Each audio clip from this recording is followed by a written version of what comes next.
Hello, in today's video I'm going to be talking about how to create compliance boundaries for eDiscovery in Microsoft Purview. So compliance boundaries allow you to restrict access to content locations within Microsoft 365 when working with eDiscovery. So by default, if you grant someone the eDiscovery manager role, for example, they will be able to run an eDiscovery case, search against all of the content within your Microsoft 365 tenant. Now, for various different reasons, you may want to restrict that. That's obviously an awful lot of power that we're granting to users, and there may be various reasons why you would like to be able to limit that. Now, compliance boundaries is what allows us to do that by using filters. So one example might be that, for example, you are an organization that works in multiple countries and you have, for potentially maybe some regulatory reasons, you need the ability to be able to say that only people within certain countries can run data for the country, run searches for the countries that they work within. Now, you could use filters to be able to do that. Or alternatively, you may have scenarios where potentially you've got very senior members of staff who have access to some very, very confidential information. And you might want your IT team, for example, to be able to run eDiscovery searches for the majority of the tenant, but you may wish to exclude those senior members of staff, and potentially it's making those only available to, say, HR for them to be able to run those searches. So that's another example of why you might potentially want to do this, and obviously that gives you an idea, so you might see some other examples in your own organizations that may apply to. In today's example, I'm going to show you how you can do this for, say, the senior leadership example. However, you will see that this is just using some kind of basic filters that you can kind of tweak to rely more on your own unique circumstances. So without ado, let's show you how to create compliance boundaries. Okay, so first of all, we want to create a custom role group within Microsoft Purview. So browse to the Purview portal, then go to settings on the left hand side. Then from there, we want to select roles and scopes, and we want to select role groups. And what I'm going to do is I'm going to create essentially a copy of the eDiscovery manager role, but I'm just going to call it, so I'm going to call it IT eDiscovery manager. I'm then going to go next. I'm going to assign the roles, so I'm going to assign the same roles that are available if you had the normal eDiscovery manager role. Okay, so I've added those roles now, and I'm going to click next. I'm then going to choose my members. So in my case, I'm going to select Alan, who is a member of the IT team. So I select Alan here. I'm then going to click next, and then I'm going to click create to create that role group. So now that role group's been created, what we can do is we can create our filter, which is going to be the compliance boundary that we're going to assign to that role group. So now we need to actually create our compliance security filter that will act as the compliance boundary. And the way that we do this is using PowerShell. So what you would need to do is you would need to use the security and compliance component of the Exchange Online module. So to connect to that, you would just want to use connect-ipp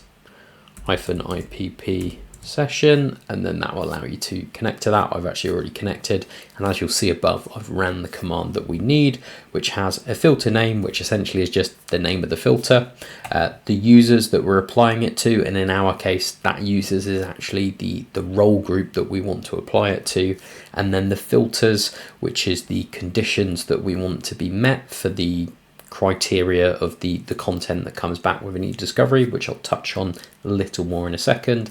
And lastly, we've got the action option, which in our case I've set to all, but if I quickly just go to the documentation here and go to the parameters, you'll notice that there is different options that we've got available there that are kind of features within eDiscovery, and you can choose to kind of apply the filter to individual ones here, or alternatively in our case what I've done is I've set it to all. So I'll link this documentation in the description because this is really useful. There's a lot of examples for applying the filters as well, so you'll see some kind of different scenarios here where we're using country filters and bits and pieces like that. In the one that I've done, what we've kind of split it out to is we've got our mailbox and we're using the department property, and essentially we're saying if it's not senior leadership, then it's included in the scope. If it has senior leadership in the department, it's not going to be included in the scope of the filter. And then we've got also here, so I'm using the primary SMTP address and I'm making sure that for any other ones it's not like senior leadership. Again, in some scenarios you might find, say if it's a group mailbox for example, where it's not easy to set the department, you might choose to use other properties that are available against the mailbox and specify those. And if I very quickly just kind of put this line down here, we can see that we've actually got site content path as well. And there's two options for SharePoint. There's kind of site properties and then site content properties. In our case, I've just gone for site content path. So any content that has got this path, we don't want it to be included in the criteria. And again, we've done the same for the users within the senior leadership team. So if I just go back to Entra, you'll be able to see that we can see Adele and Alex are both within the senior leadership team. And what I've essentially done here is I've just found their URLs for their OneDrive, and I've made sure that I've said if the content is within either of those paths, I do not want it to be included in this filter.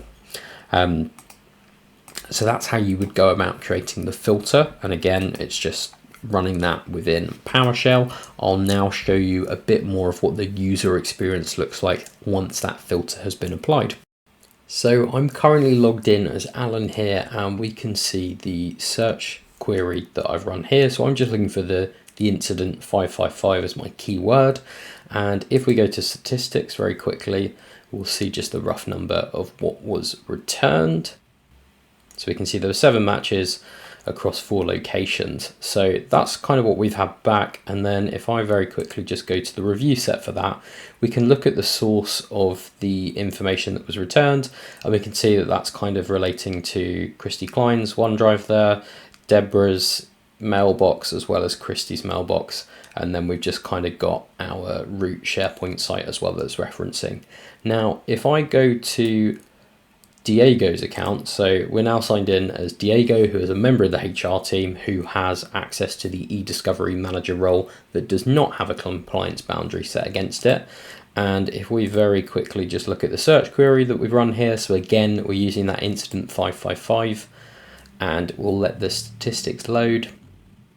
And we can see that there is 14 matches in total across 9 locations. So we've got something different, even though we've put in the same search criteria there. And if we just have a quick hop over here to the review set, we can see that we've actually got returns from Adele Vance's mailbox and then Alex Wilbur's mailbox as well. We can see the other stuff that we saw previously for Christy Klein and Deborah.